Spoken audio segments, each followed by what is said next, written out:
Assalamualaikum warahmatullahi wabarakatuh. Di pertemuan kali ini, mata kuliah pemrograman web dasar akan membahas tentang pengenalan Cascading Style Sheet. Cascading Style Sheet atau yang lebih dikenal dengan istilah CSS, ini adalah aturan untuk mengendalikan beberapa komponen dalam web sehingga lebih terstruktur dan seragam. Nah, CSS ini dikembangkan oleh World Wide Web Consortium. CSS bukan menggantikan kode HTML, tetapi hanya difungsikan sebagai pendukung dari file HTML yang berperan dalam penataan kerangka dan layout web. Ada 3 macam versi CSS. CSS 1 ini CSS yang hanya dikembangkan dan digunakan untuk formatting dokumen. Nah, untuk CSS 2 ini sudah menggunakan font, table layout, dan format dokumen agar mendukung media printer. Selanjutnya untuk CSS 3 yang terbaru, ini pengembangan dari versi sebelumnya, memberikan fitur yang mengarah pada efek animasi seperti border effect, accordion, dan lain sebagainya. Ada beberapa keuntungan yang bisa kita dapatkan ketika menggunakan CSS dalam pemrograman web kita. Yang pertama, untuk memisahkan pembuatan dokumen, jadi file CSS dan HTML-nya bisa dibuat secara terpisah, kemudian mempermudah dan mempersingkat pembuatan dan pemeliharaan dokumen web. Akses web lebih cepat saat di loading, ini mempercepat pembacaan HTML, kemudian fleksibel, interaktif, dan pasti tampilannya lebih menarik. Selanjutnya, lebih kecil ukuran filenya sehingga bandwidth yang digunakan juga otomatis menjadi lebih kecil. Kemudian dapat juga digunakan di semua web browser. Berikutnya aturan penulisan CSS. Prinsip dasar penggunaan CSS di dalam dokumen HTML untuk menyediakan style yang digunakan untuk mengatur bagian-bagian HTML. Nah, contoh, suatu style dapat dipakai untuk mengatur jenis, ukuran, dan bahkan warna dari suatu teks. Style mengandung 2 bagian penting, yaitu selektor dan deklarasi properti. Selektor ini digunakan untuk menyatakan bagian dalam HTML yang akan diatur melalui style.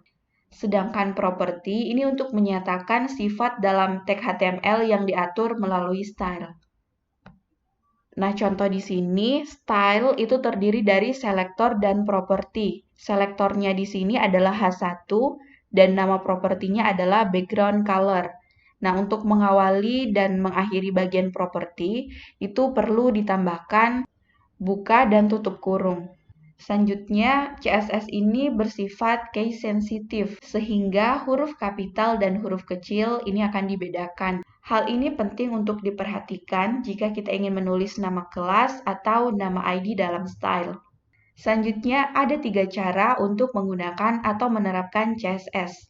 Yang pertama, embedded style sheet, yang kedua, inline style sheet, dan yang ketiga, link style sheet.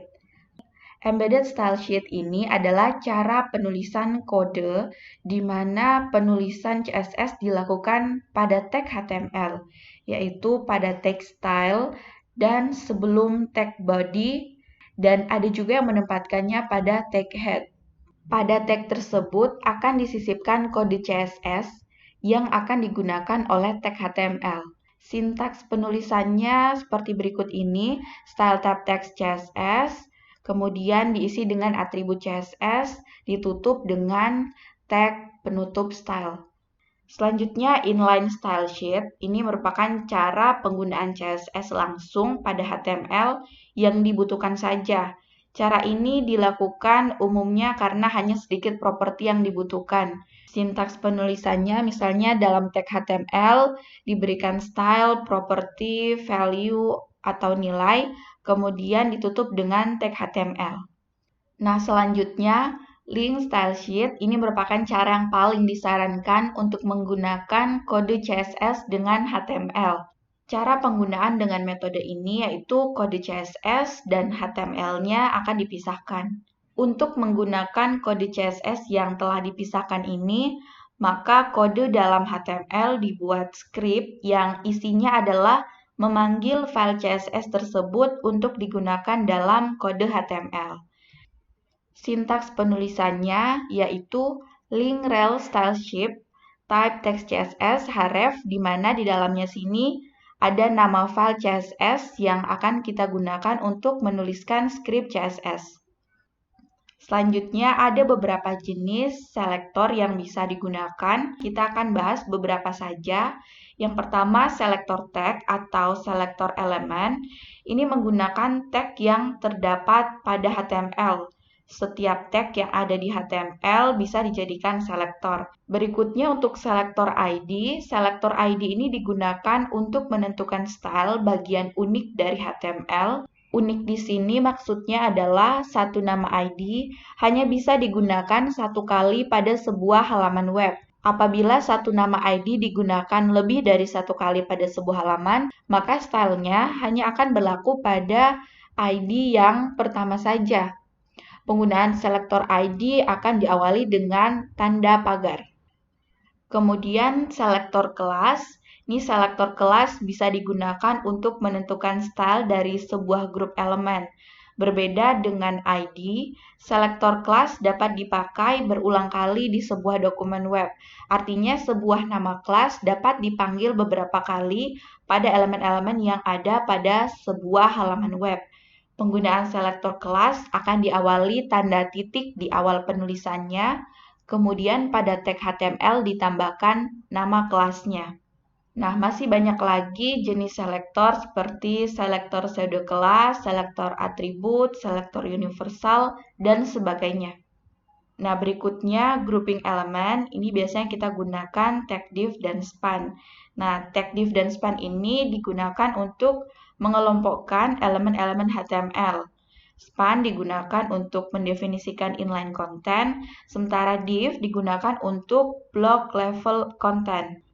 Perbedaan dari kedua tag tersebut, yang pertama tag div ini akan membagi halaman web secara otomatis meskipun dalam tag div tersebut tidak diatur format style CSS-nya.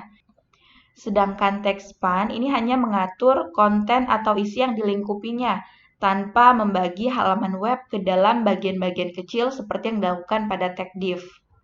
Berikutnya float. Float property berhubungan dengan pengaturan posisi sebuah objek secara horizontal.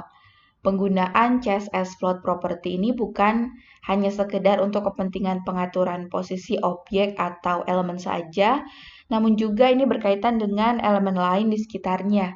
Ada 4 pengaturan. Yang pertama, float left untuk membuat elemen berada di sebelah kiri. Kemudian float right, ini untuk membuat elemen berada di sebelah kanan. Float none, ini elemen berada di sisi sebelah kiri, namun menghasilkan penataan ruang berbeda dengan float left atau float right.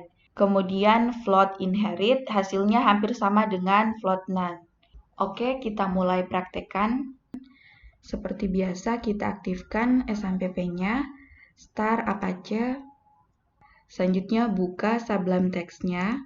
Kita akan buat file baru yang kita simpan dengan nama latihan3.html. Seperti biasa, kita buat tag HTML. Kemudian kita beri nama latihan 3. Kita akan membuat contoh penggunaan CSS dengan embedded style sheet. Di dalam body kita mau isi dengan teks. Ini H1-nya Stimic Multicom.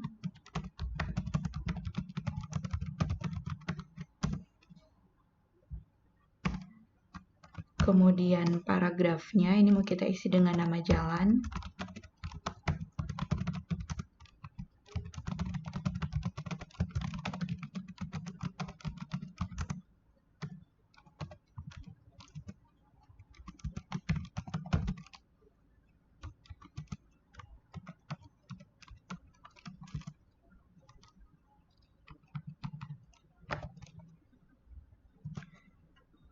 Kemudian kita berikan garis. Oke. Kita akan letakkan stylenya di bawah head. Style, kemudian di dalam style ini kita mau buat bodinya background color black, kemudian colornya white, Selanjutnya kita buat untuk yang H1, ini text align-nya kita buat center.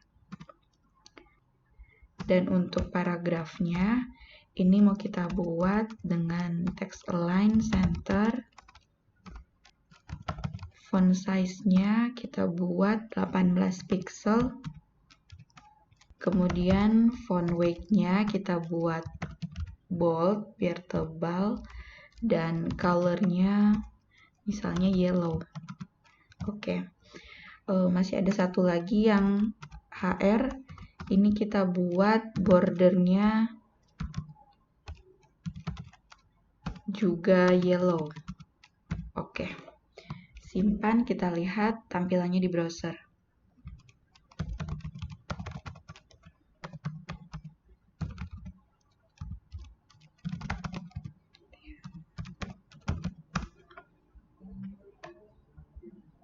Nah, ini contoh penggunaan style sheet dengan embedded style sheet. Jadi kita meletakkan stylenya sebelum tag body. Nah, kita akan lanjut dengan contoh penerapan CSS dengan inline style sheet. Ini mau kita hapus. Kemudian kalau inline style sheet, ini stylenya itu langsung ditempatkan di baris mana yang akan kita terapkan style. Contoh di sini untuk H1-nya, stylenya mau kita isi dengan background color purple. Kemudian colornya kita buat white. Dan text align-nya kita buat center. Oke. Selanjutnya untuk yang paragrafnya, ini stylenya kita buat bordernya itu 4 pixel kira-kira dengan solid blue sebagai warnanya. Dan kita mau buat di bawahnya paragraf juga, tapi tidak akan kita berikan style.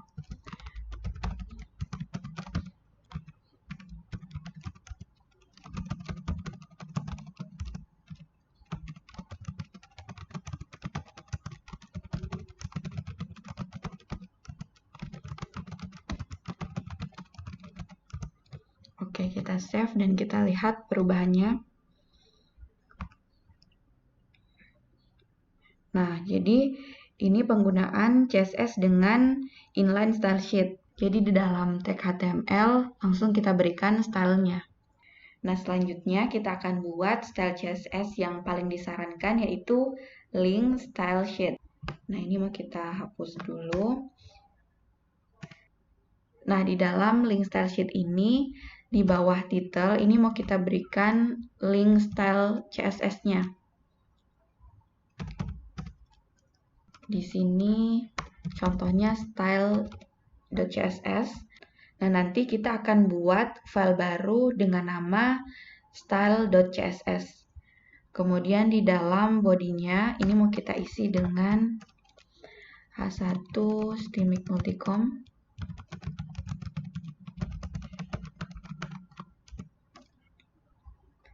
Kemudian kita tambahkan teks lagi, ini memiliki 2 program studi, yaitu kemudian paragrafnya kita isi dengan teknik informatika dan sistem informasi. Nah, kita perlu membuat file baru dengan nama style.css. Dan dalam sini akan kita letakkan semua script CSS-nya. Yang pertama, bodinya, background color-nya black. Kemudian kita buat font family, misalnya Georgia. Dan selanjutnya H1-nya, ini mau kita buat background color-nya purple misalnya. Text align, center, dan color white. Oke. Kita akan style juga yang H2. Colornya white, dan font size-nya mau kita buat kira-kira 25 pixel. Untuk paragrafnya juga, ini margin left-nya kita buat 50 pixel, color-nya yellow aja, dan font size-nya 24 pixel. Oke, ini kita lihat di browser bagaimana hasilnya. Nah, jadi seperti ini. Nah, jadi tadi kita membuat stylenya di file yang terpisah. Nah, selanjutnya kita akan praktekkan penerapan CSS dengan beberapa jenis selektor. Kita hapus dulu. Langsung di bawah bodinya kita memberikan div. Di dalam div akan kita berikan ID, misalnya namanya atas, dan di dalamnya sini text theme multicom.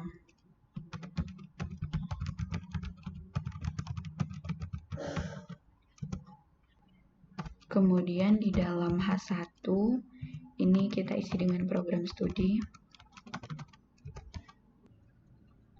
Dan kita akan buat div lagi yang kita berikan kelas dengan nama misalnya isi.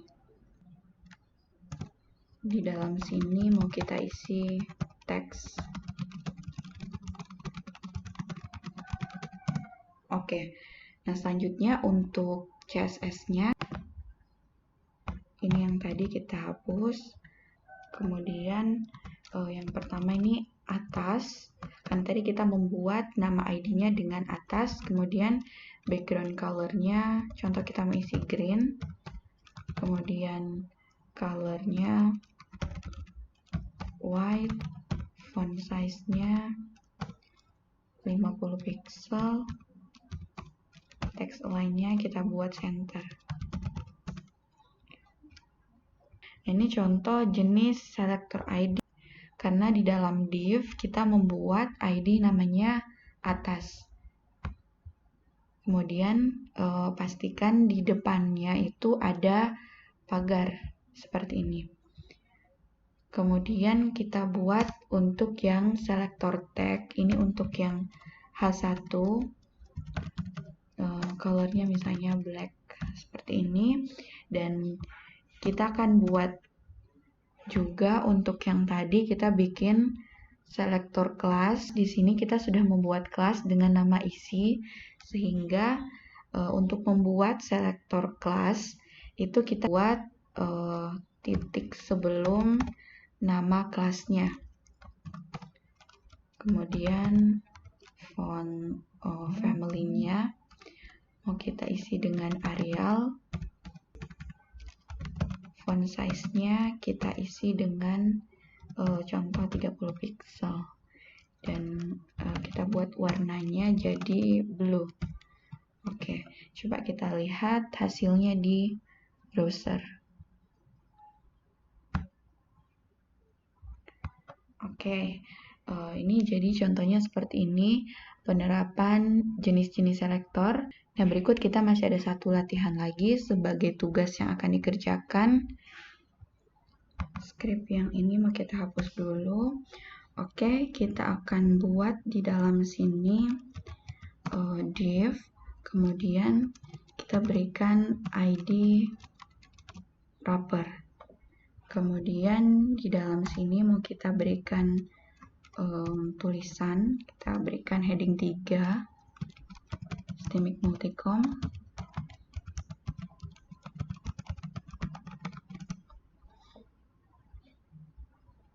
Kemudian kita buat tag div lagi.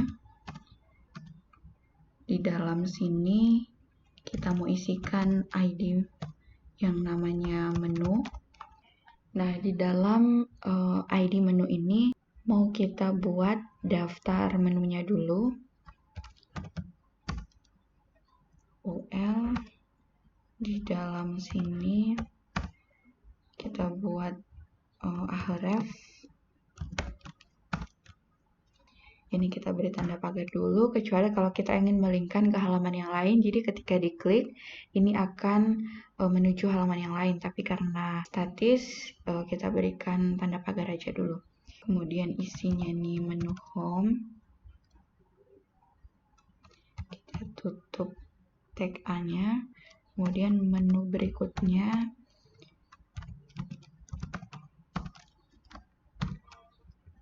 Ini contohnya program studi, nanti di bawahnya mau kita isi dengan teknik informatika dan sistem informasi. Kemudian kita tutup href-nya.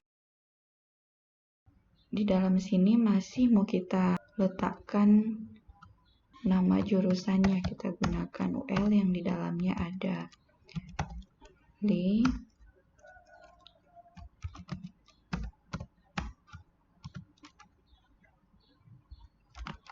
Jurusan teknik informatika.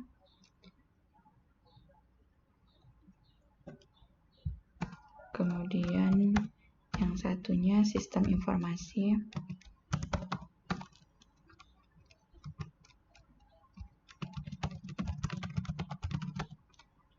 Kita tutup href. Kemudian masih ada menu lagi, kita buat menu akademik. Oke. Dan satu menu lagi.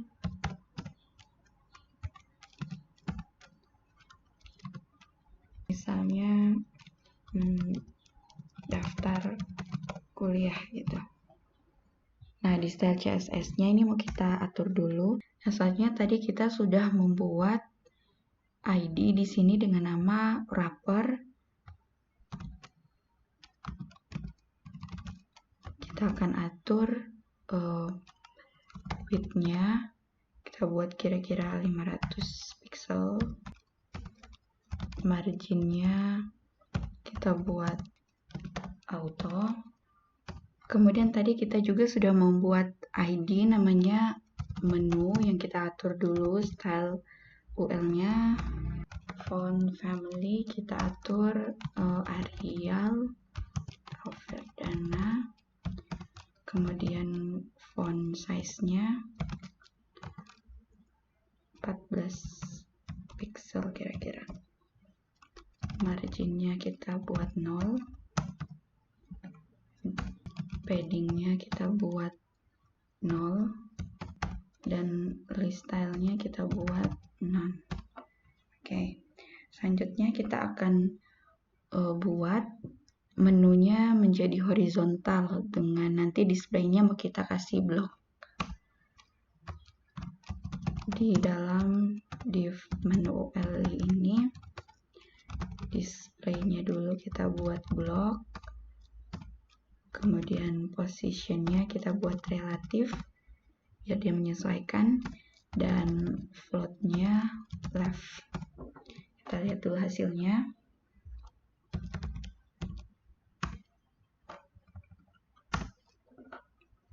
Nah, untuk prodi TI dan sistem informasinya ini mau kita sembunyikan dulu menunya. Kita kembali ke CSS. Menunya di sini, display-nya mau kita buat none. Kita lihat perubahannya. Oke, jadi submenu di program studinya ini sudah kita sembunyikan. Selanjutnya kita mau buat style awalnya dulu sebelum kursor atau mouse-nya itu kita arahkan ke menu utama. Sini menu UL dan A-nya kita kasih display-nya block. Kemudian text decoration-nya kita buat yang non. Color-nya hitam.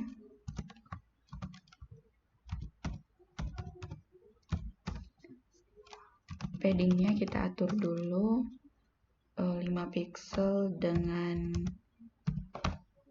15 pixel.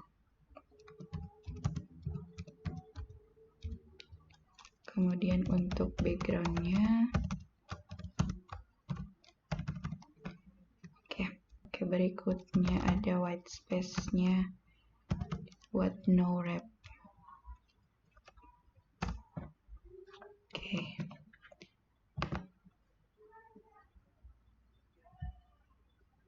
Nah, jadi seperti ini.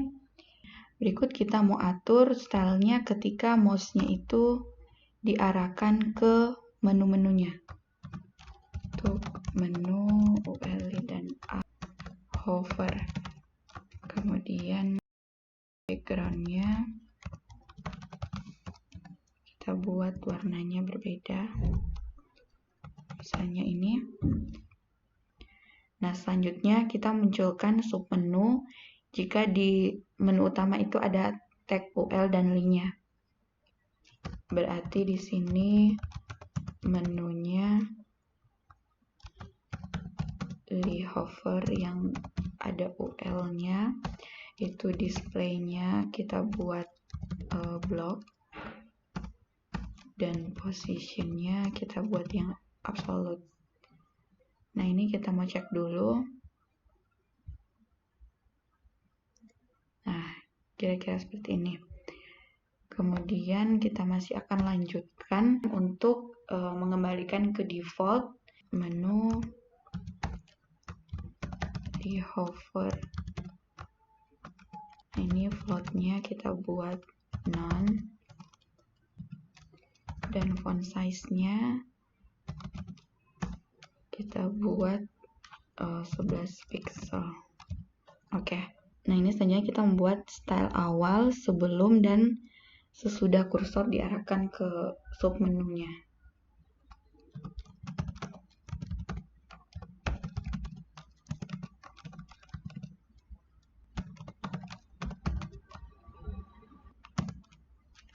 Warna background-nya kita setting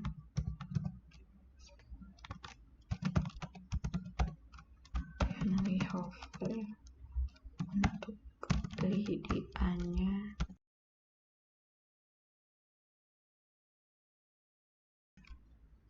Background-nya kita buat warna yang sama seperti ini.